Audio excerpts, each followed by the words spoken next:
What's up, everybody? This is the Real Humans podcast, where we engage in um, conversations about passion and mental health through the lenses of friendship and faith. My name is Tristan Frazier, and I'm your host. So thanks for tuning in. And today on the show, we have one of my best friends, Dave Largent. He is the pastor of Autumn Leaves Senior Living Center here in Dallas. And today, Dave is going to be talking to us about what he sees as the future of elder care. So, Dave, thank you for being here on the Yeah, thanks for having me. Sure, yeah. Sure. So, obviously, Dave, you and I have known each other for a very, very long time. Quite some time. Yeah, over a decade. Yeah. And so I was really excited to have you on the show because I just think your story is kind of really cool. So if you could just kind of tell the people a little bit about yourself, and then we'll get into the elder care stuff. Yeah. I am originally from Illinois, and I grew up in a home with a lot of older people around me. My grandparents were nearby, a number of great aunts and uncles. Yeah. I had exposure to a lot of older people when I was a kid. And also my older sister volunteered at a nursing home in our town. Okay. And I would occasionally go with her and play checkers with them and stuff, and never imagining that I would be a pastor of a church at a senior living community. But anyway, through my career in the computer industry, ultimately the Lord brought us to Dallas Seminary, not having a particular vision for a specific vocation, but just feeling the need to be more equipped to minister to people, to be able to understand the Bible and help people apply it in their lives. And so, we can probably talk a little bit more about, how we came to be at Autumn Leaves and how that ministry came about. But that's kind of my background that prepared us for this situation, this ministry. Sure. Yeah. So, Dave, kind of the first question, kind of coming out of that is, and with your leading into the elder care role, what are you passionate about? That's a very good question. I'm passionate about a lot of things. I use that word quite a bit. Roasting coffee and cooking, things like that. And it would be easy for me to say that I'm passionate about older adult ministry, senior ministry, whatever people want to call it. And that would be true.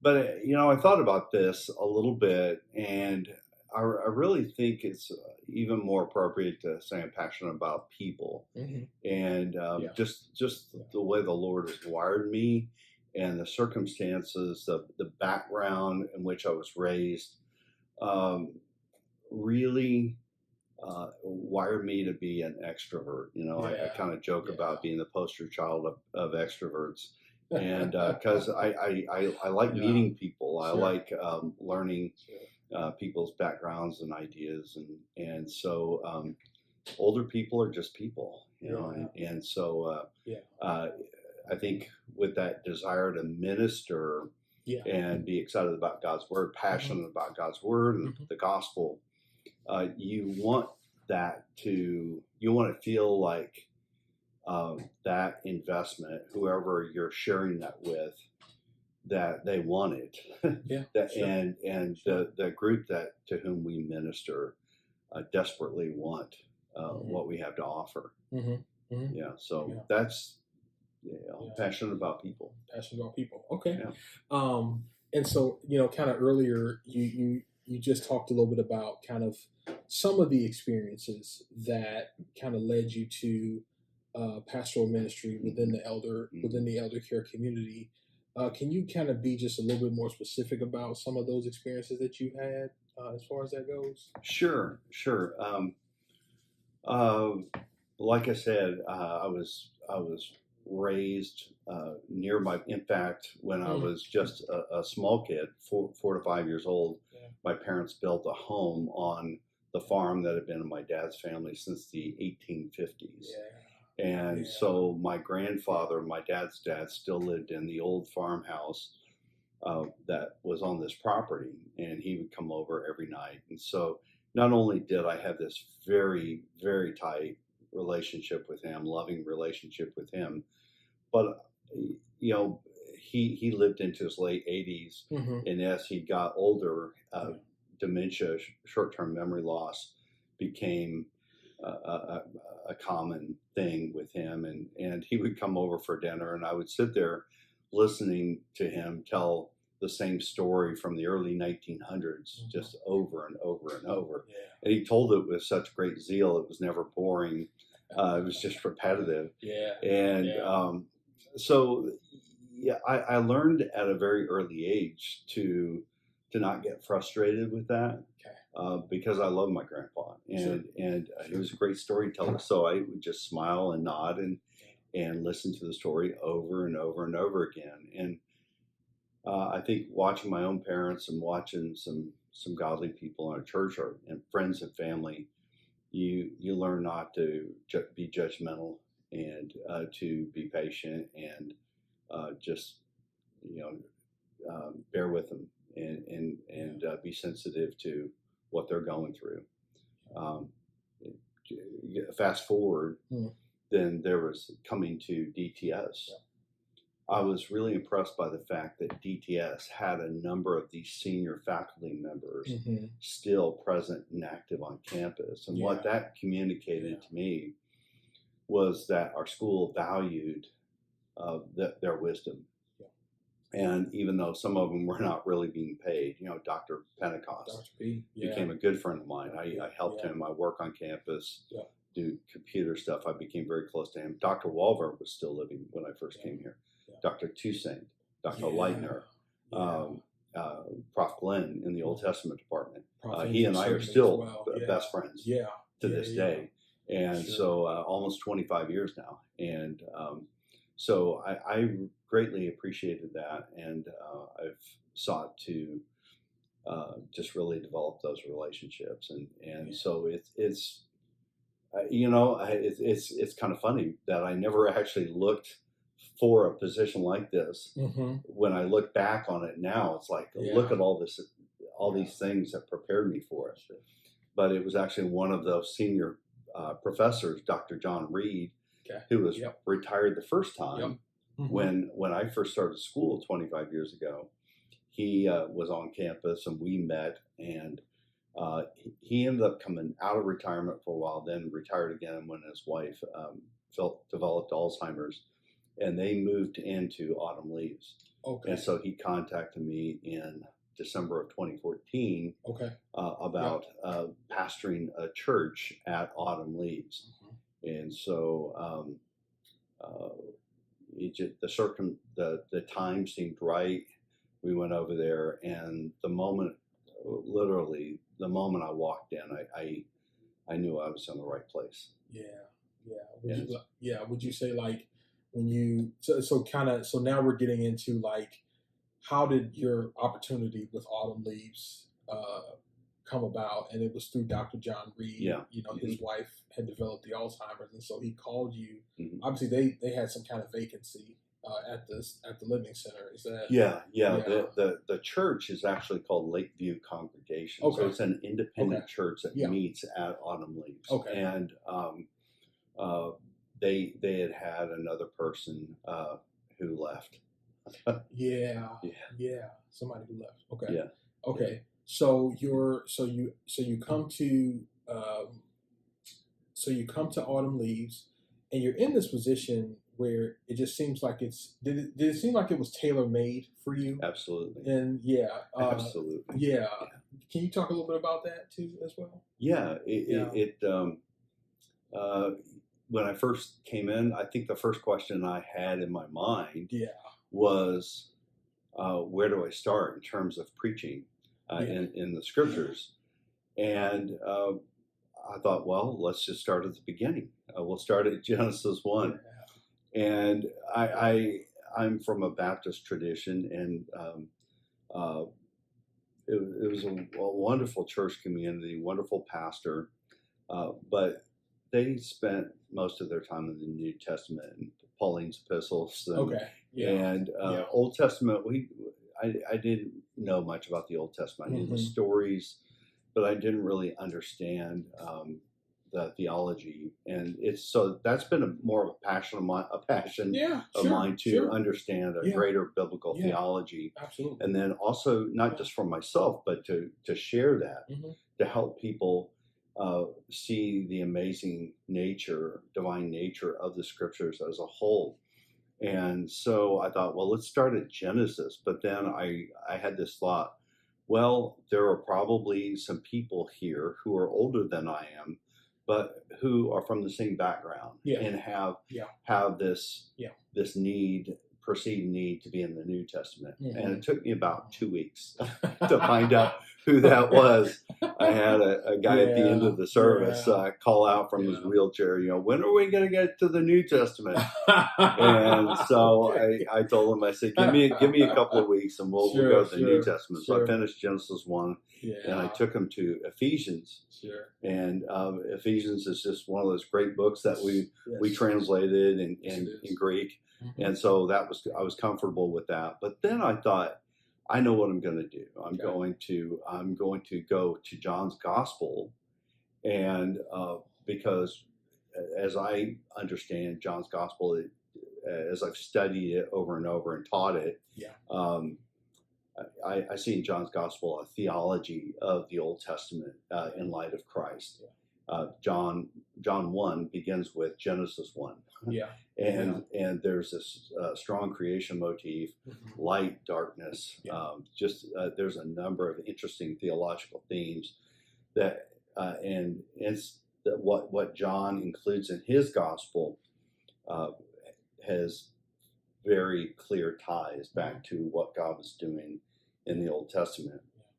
And so, that's part of just. I was sharing to kind of get back to your question. I was living out what I was looking for and have been pursuing. So I was like, I need to share this. So I'm going to bring these people along for the ride. Is kind of been my strategy. I'm going to start with where I'm most comfortable. We're going to go through John's Gospel, and we're going to look back to Genesis, to the Old Testament. And as we spent 18 months in John's Gospel, and then toward the end of it, Dr. Reed actually approached me and was curious as to where I was going to go next. And I looked at him and smiled, and I said, we're going to go to Genesis. And so, now that I had established the trust of the people and helped them, just drew them into John's Gospel, Ephesians and John's Gospel, now they were comfortable with me going to Genesis.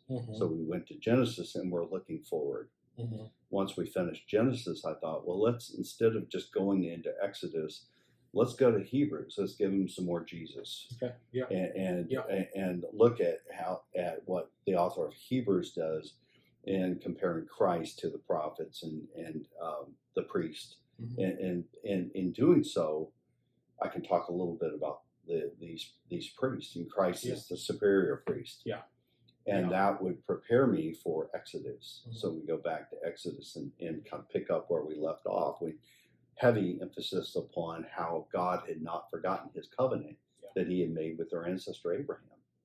And that this is a strong theme throughout all of the scriptures, is that not only does God want to be present with his people, as it was the Garden of Eden, in the tabernacle, in the person of Jesus, the Word became flesh and tabernacled among us, John 1.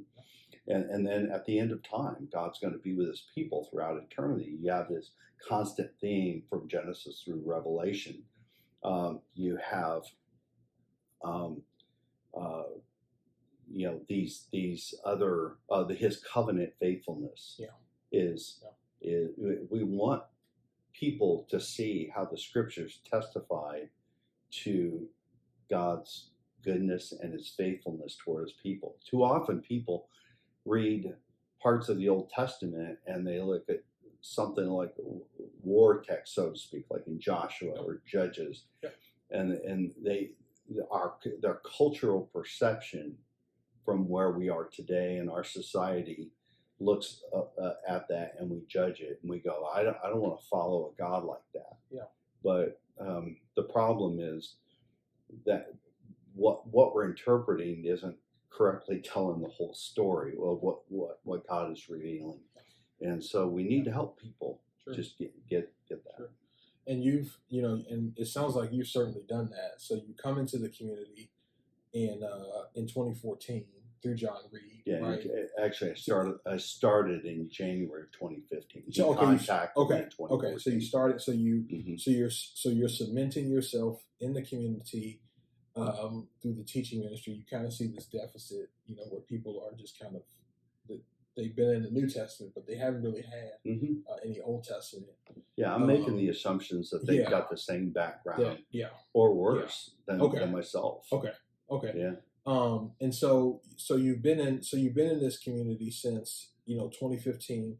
So I mean, Dave, you've seen a lot since that time. Yeah. And we'll talk a little bit. We'll definitely talk a little bit about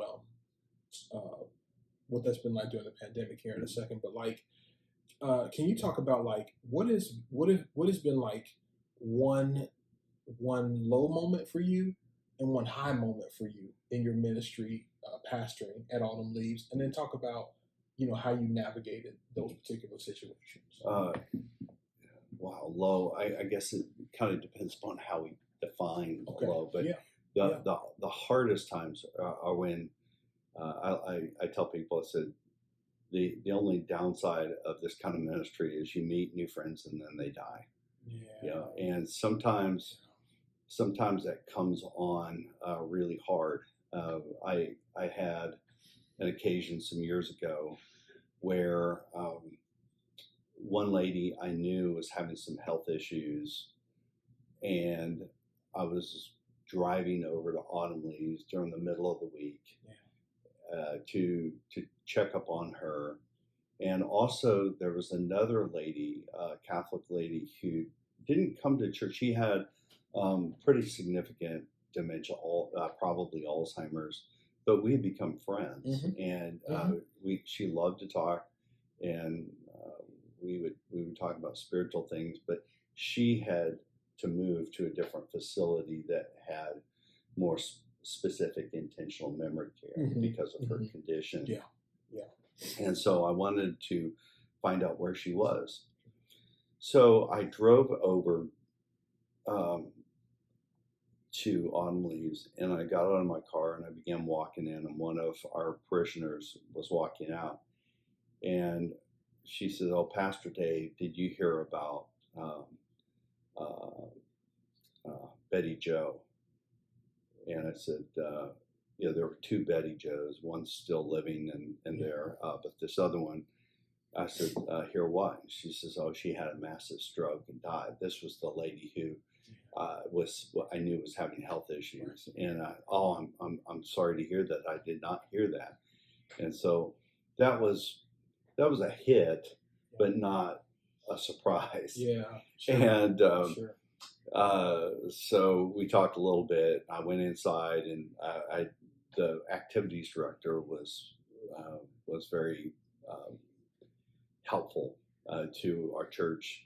And I went to talk to this lady, and so we started talking about Betty Jo, and I said, "Hey, I wanted to get," I named this other lady. I wanted to get the address of where she's moved to, because I'd like to go visit her. And she looked at me and she says, "Oh, you didn't know?" And I said, "What?" She says, "She's had a stroke and died. She hadn't moved very long, like within a week or two." And I said, "Oh no!" I'm reeling a little bit. And I was just like, "Oh wow, what a sweet lady," and I really miss her. And so the conversation continues on just about what's going on, and she mentions the name of this third lady, who her name was Frances. Her and her husband Jack had moved to Autumn Leaves not too long before this, and Jack was fighting cancer, and they had Frances was a picture of health. She was driving, And when we moved in there, I connected with Jack and their daughter, and Jack was up in skilled nursing. They were hoping that he would have a remission. They'd be able to live there together for a while. Yeah. Well, Jack didn't last very long, just a couple of weeks, and he died. But Frances was just going to stay put where she was. And she'd come visit the church, and she loved the church, and she and I developed a good relationship. But she was so apologetic because she didn't want to leave her church home. Right. And I said, Frances, please don't. We never encourage people to leave their church home. Sure. Go as long as you can. If you got family or friends, somebody from the church will pick you up. We support that. We strongly encourage that. And we say, when it's raining, you don't want to get out, then come visit us. Sure. And anything we can do. Sure. So, Frances, I think we got along so well. She was such a friendly, encouraging, joyful person. Right. I was just looking forward to having a lot of time, just having fun talking with this lady. Yeah. Because she was just such a neat person. Sure. And this activities director in this course of this conversation said something about in Frances. And I look at her and I go, not Frances Slater.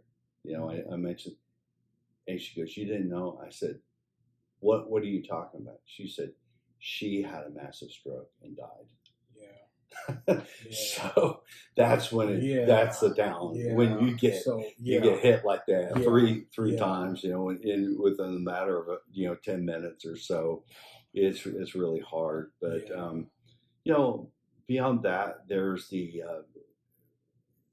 it's a secular place. It's not a Christian-run organization, and depending upon the administration and the staff, we can run into strange conflicts that we didn't create. It's just based upon perceptions and attitudes about religion or church.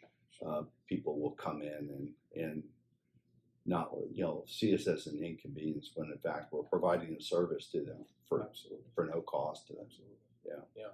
So like you said, one of the downsides or some of the downtimes in your ministry over at Autumn Leaves is you build these great relationships with the people who are there, and then just the reality of being in the elder care industry is sickness and death. Yeah. And you sometimes it just comes quick. Like you said, in the suffering, right? So it's within 10 to 15 minutes, you're dealing with 3 people who have died. You know what I mean? Yeah. So so Dave, so you get this crushing news as far as these people that you built relationships with, that you care about.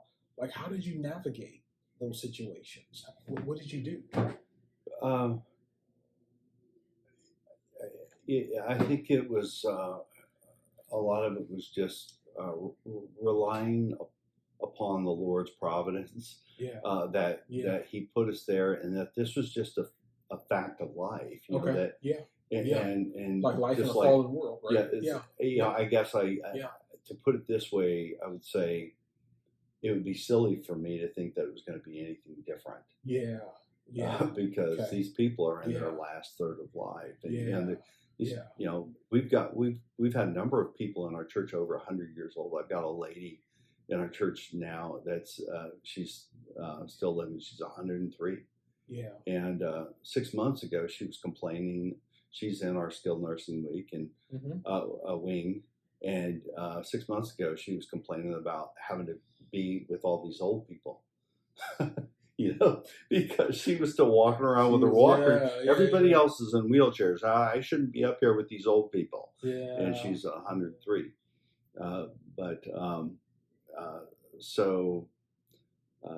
It just, I think it was just, it's like, hey, the Lord's called us to this, and this is the nature of this kind of ministry. So you just, when you stop and just step back and look at it from that perspective, you go, I've got to be here to support the family, to support the friends.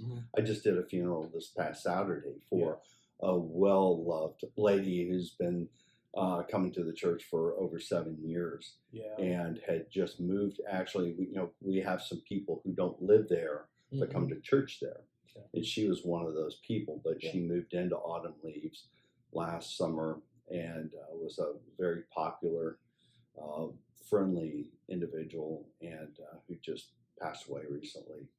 And so, that's a hard one, but. You just go, I've got to be here for the family. I've got to be here. Her brother comes to church, and he's lost his first wife. He's lost his, his parents, and now his two sisters. And so, he's remarried, and he's got some kids and stuff. But it's I've got to be there, for them. Yeah.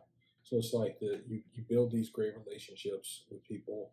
But then you realize, like you talked about, one of the ways that you navigate it is, understanding people are going to die. Mm-hmm. There's going to be sickness and suffering. But then it's like, okay, so now that the person has died or has moved on, now it's about being there for the families and the people who are left, grieving or mourning, that kind of thing. Right. Yeah. Okay. That's one of the ways that we've done that is pre-COVID. We might get 3 or 4 or 5 people who die within a span of some months. Okay. We will have a group memorial service.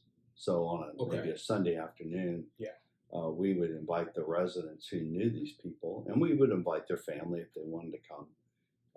And we would just say, we want to first remember John Smith.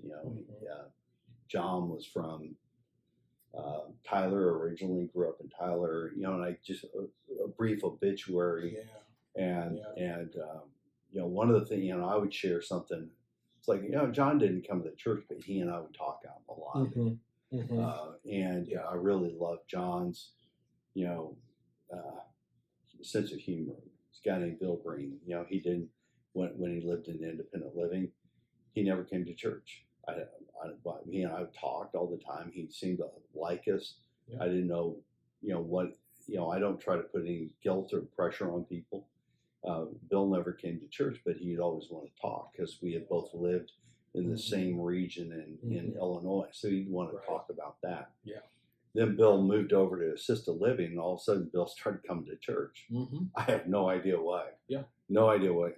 But you just try to build relationships and minister to people regardless of whether they come to your church or not. So we just try to minister to everyone.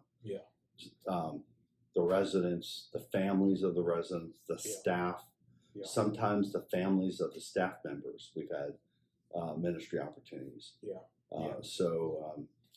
It's that's part of the cool thing of how it just has evolved and expanded.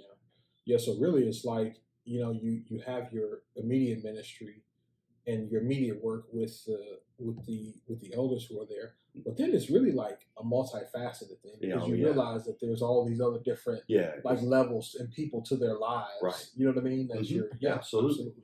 It's not just a message and for hymns on Sunday. That's an important component, but there's so much more to it. So one of the other things, Dave, you had mentioned, you had just brought it up, was leading during COVID. What was that like for you? Horrible. Okay. Okay.